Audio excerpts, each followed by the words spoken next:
Good morning. It is Wednesday, October the 2nd, and this is The Drill.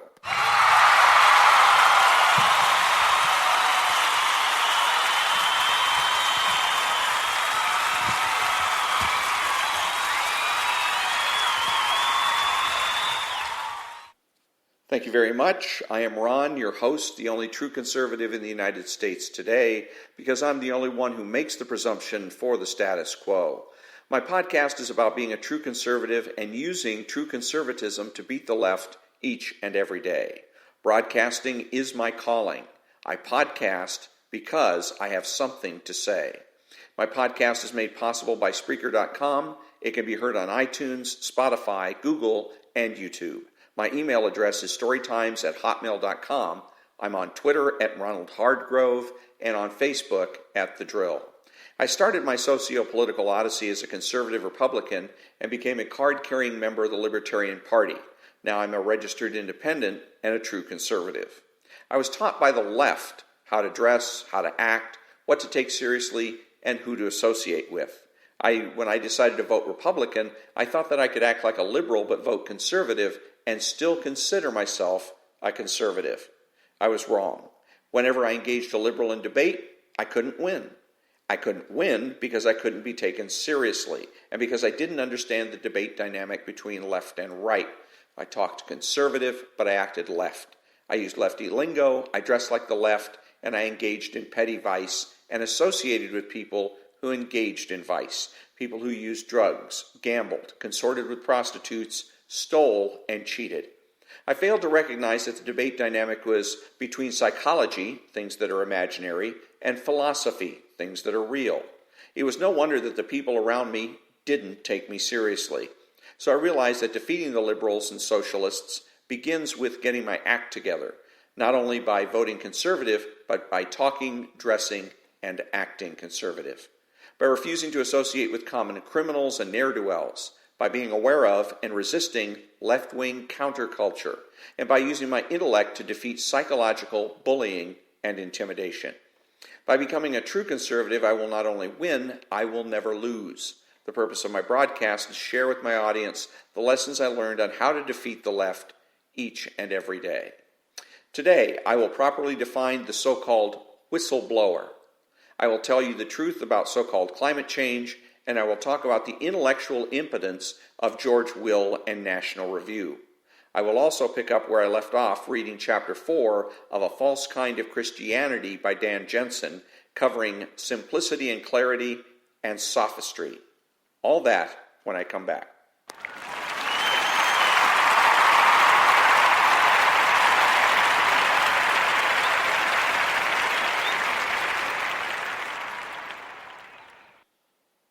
Thank you very much. The so-called whistleblower is in reality a criminal, and I don't need to have a law degree to figure that out. The facts are as follows. A federal government employee who turns out to be employed in the intelligence field filed a complaint with the Inspector General's office about a telephone conversation between President Trump and the Ukrainian president. The complainant was not physically present during the conversation between the presidents, and so he must have eavesdropped. He did not have a FISA warrant, and so he was spying on an American and doing so illegally. He should be investigated, prosecuted, and imprisoned immediately. He should not be referred to as a whistleblower, but as a criminal. Back in a minute.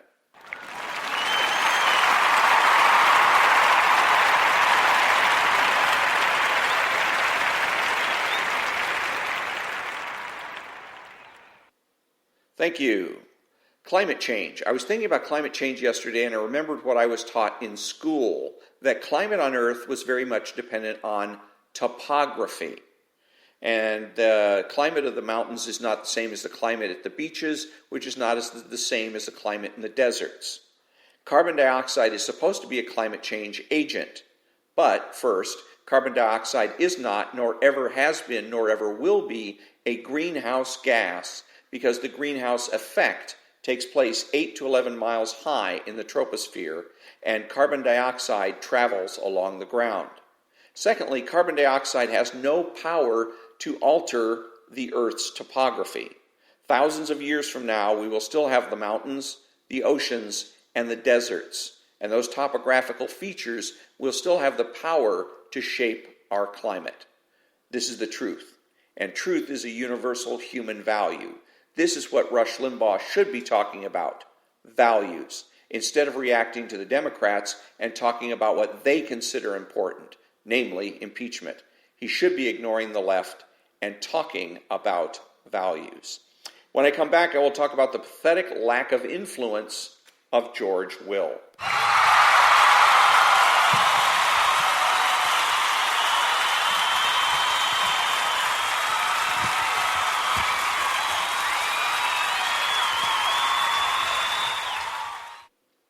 Thank you very much. George Will is a columnist and a conservative, and I put that in quotes, intellectual who has been around for several decades.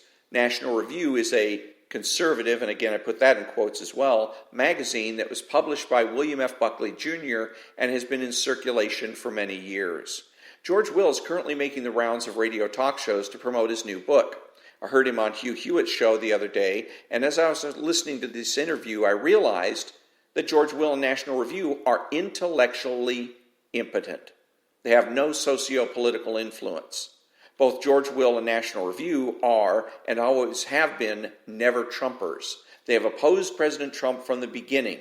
Yet, despite their opposition, Donald Trump not only succeeded in getting the Republican Party nomination, he also succeeded in getting elected the 45th President of the United States. These facts point up the fact that both George Will and National Review have no influence among Republicans in general or conservatives specifically. I have two questions for both of them. Have you ever taken a good hard look in the mirror and discovered your flaws? And if so, when are you going to change? When I return, I will continue reading Dan Jensen's book, A False Kind of Christianity, covering simplicity and clarity and sophistry.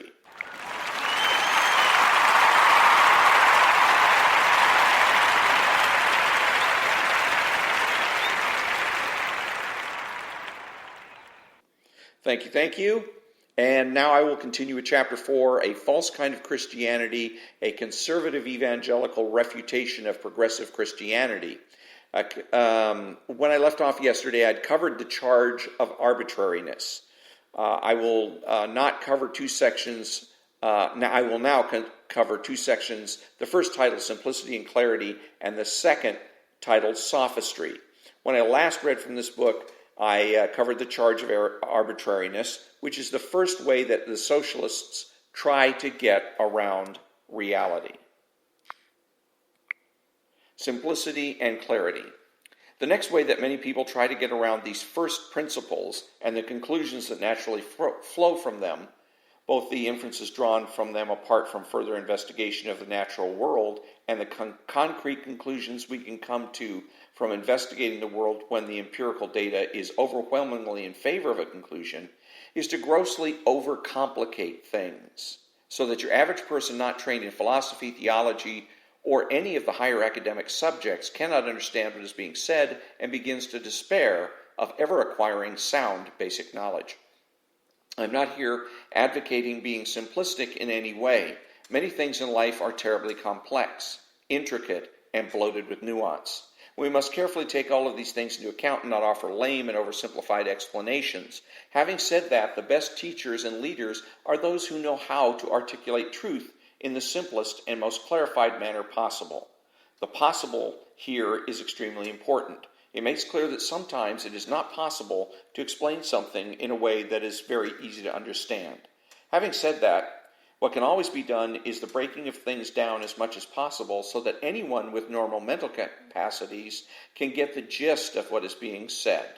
This often means explaining that a great deal is being left out and simplified, though never in a misleadingly simplistic way, while a general feel for any given topic is being given. It also often means asking the laity to really push themselves in order to understand crucial material. With all of that made clear, a word must be said about elitism. I know many will be turned off by some of the things I just said about the laity and your average person. This, if not understood properly, can seem to imply that I believe that some people are smarter and better than others. By moving any further, let me be about as clear and as empathetic as I can be when I say that I utterly hate, loathe, detest, and despise any and all forms of elitism. I absolutely, positively hate them. I do not believe that anyone is better than anyone else. We are all created, equally created in the image of God.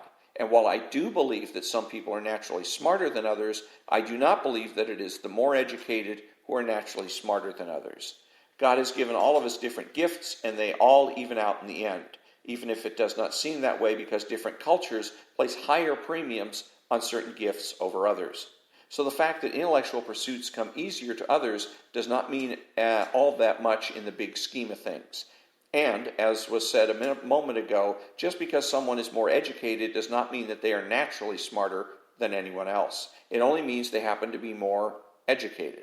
I cannot make the point more strongly that when I speak of laity and the average person here, I simply mean in regard to the higher academic subjects. We are all average in the areas that are not our calling and specialty, and I do not believe that anyone's calling is greater than another. Genuinely do not. When it comes to running a business, I'm a very average person. I know some things, having been in the workforce for a long time now, but in the big scheme of things, I know very little. And that is okay as running a business, though it is a beautiful thing that helps me as a citizen tremendously. It is not my calling or specialty. And if a business person were explaining the basics of running a business to me, I would expect her or him to lay out those basics in the simplest and most clarified manner possible. So do not be deceived by those who try to tell you that you need to study philosophy, theology, history, science, archaeology, textual criticism, languages, etc. before you could ever hope to know anything about ultimate truth. This is simply a ploy to make you dependent upon a particular person or group. We, of course, need experts in those fields, and I've personally spent a great deal of time studying all of these subjects, both formally and informally, but that does not mean that everyone needs to study these subjects in depth in order to have a basic understanding of the issues to gain the knowledge they need to be fulfilled. And that concludes this section on called simplicity and clarity. And the problem is that it's a little bit of a contradiction here. He talks about the need for simplicity and clarity, but he makes things unnecessarily complicated by qualifying his statements. This is one of the traps that the right falls into, constantly qualifying their statements because they're put off balance by the left. Next section, sophistry. The next key way people try to get around the first principles and the clear conclusions that flow from them is through the use of what is known as sophistry. Due to postmodernism, sophistry has become the norm in many circles in our society today, and it is rampant within the progressive Christianity movement. Almost all of the arguments that I have heard here used by progressive Christianity teachers are not substantive, but involve the use of sophistry. The term sophistry comes from a group of philosophers in early Greece known as the Sophists. Many recent philosophers and historians have tried to put a more positive spin on this group, but I'm not entirely convinced that this new view is all that accurate, although I admit there is good evidence for it. Regardless of who is right on that fact, the term sophistry is based on the traditional understanding of the group, an understanding which I present, not necessarily defend here. The sophists allegedly rejected absolutes and instead said that the core of all morality, if it truly exists at all, is expediency. They allegedly were extremely skeptical and cynical, and they often used clever-sounding arguments in order to advance themselves and their philosophical agenda. They allegedly would charge large sums of money for the lectures and services, and some of them were extremely corrupt and self-serving. Now, I'm not here accusing all progressive Christianity defenders of corruption, self-serving spirits, or deception, but I am saying emphatically that often very clever arguments are often used to advance doctrines that are terribly false. Often, people defend things that are wrong, even terribly so, and you can tell that they are pouring a tremendous amount of sincere effort into their arguments, but in the end they simply fail to fully press in and mistakes are made. On other occasions, people use lazy and clever-sounding arguments in order to defend their positions. That is sophistry, and it is everywhere in the progressive Christianity movement. Hence, it is not just that false doctrines are being advanced by progressive Christianity teachers, but also arguments that lead to the denial or severe compromising of absolute truth. an act that is at the heart of sophistry. The obvious problem with sophistry is that it is clearly just a facade. One cannot attempt to disprove absolute truth without first presupposing absolute truth.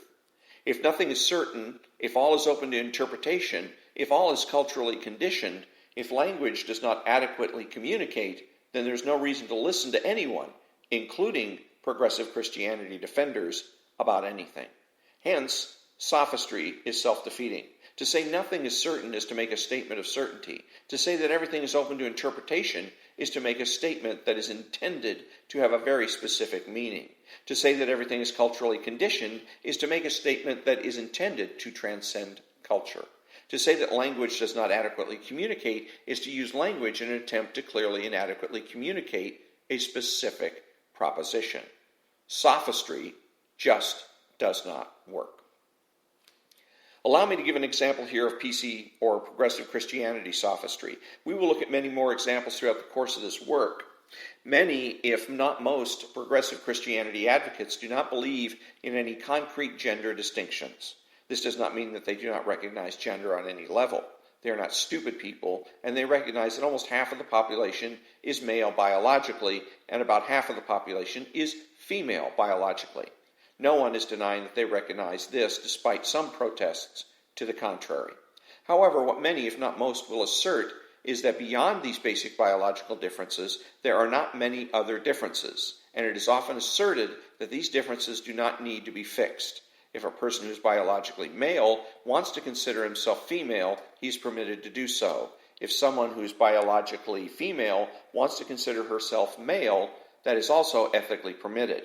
If someone wishes to change his or her biology through surgery, there's nothing ethically wrong with such a decision. Furthermore, many people do not neatly fit into either category, male or female, from a purely biological perspective. The traditional view of humankind is one in which male and female are categories that include simple biology, but also radically transcend it. The traditional view is that each individual is permanently male or female.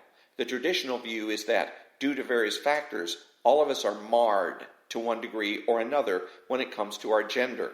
This marring is both spiritual and physical. However, this marring in no way can ever negate our gender as a fixed reality. A very common argument against the traditional view used by PC teachers is to harp on the reality that there exists a small segment of the population that, biologically speaking, does not fit into either category clearly. This is then used to deny the reality of fixed gender. The argument is strengthened by pointing to the fact that we all recognize deep down that we need to be especially caring towards minority groups, especially those that just do not fit in easily. Christians are made to feel particularly guilty because it is said that if the gospel does not work for the hard cases, then it does not work at all. Jesus constantly exhorted us to care for the least of us. This is classic sophistry. Here, a clever-sounding argument is being used to try to guilt people into denying what we all deep down know to be true, namely the fixed reality of gender. The fact of the matter, though, is that we can still care for those who do not fit in while still holding to the fact that gender is a fixed reality. Gender, as was said, is not simply physical or biological. Those who do not show clear signs of biological gender are still male or female spiritually, and they need to search themselves to figure out which gender they are. No one is saying that this is an easy process or that the church has done a great job here. But the fact remains that gender is a fixed reality, and to say otherwise is a grave evil. The way in which progressive Christianity advocates argue constitutes the worst of sophistry. The church must accept all people, even those with the toughest of problems, who are willing to repent. I'm not saying that people need to repent for these deformities at all, only that all people must repent. But that does not mean that we are to accept that which is not true simply because some things in life are much harder to understand than others. As has been said, there's not an issue under the sun that is not attended with excruciatingly difficult problems, both philosophically and practically. But this does not mean that we give up altogether on absolutes and the pursuit of concrete truth. To give up this pursuit is sophistry, and it is unacceptable. And that was the sophistry section of chapter 4 of the book, A False Kind of Christianity, a Conservative Evangelical Refutation of Progressive Christianity. And next time I'll be reading the section Subjectivity and Objectivity as another way that the left gets around reality. And let's see, this book is important because it talks about the influence that the left has and is attempting to have over another aspect of American culture.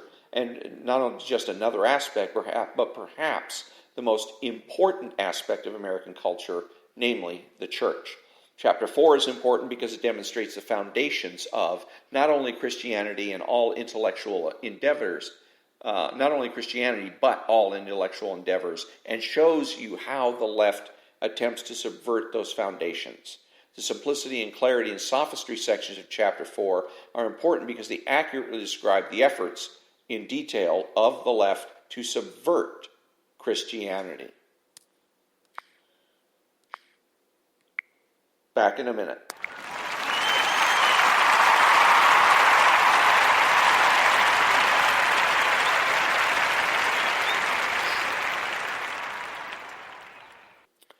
Thank you. In conclusion, I have talked about George Will and National Review and their intellectual impotence, and I have read from Chapter 4 of Dan Jensen's book, A False Kind of Christianity, covering sophistry and clarity, and also covering, simplicity and clarity and sophistry.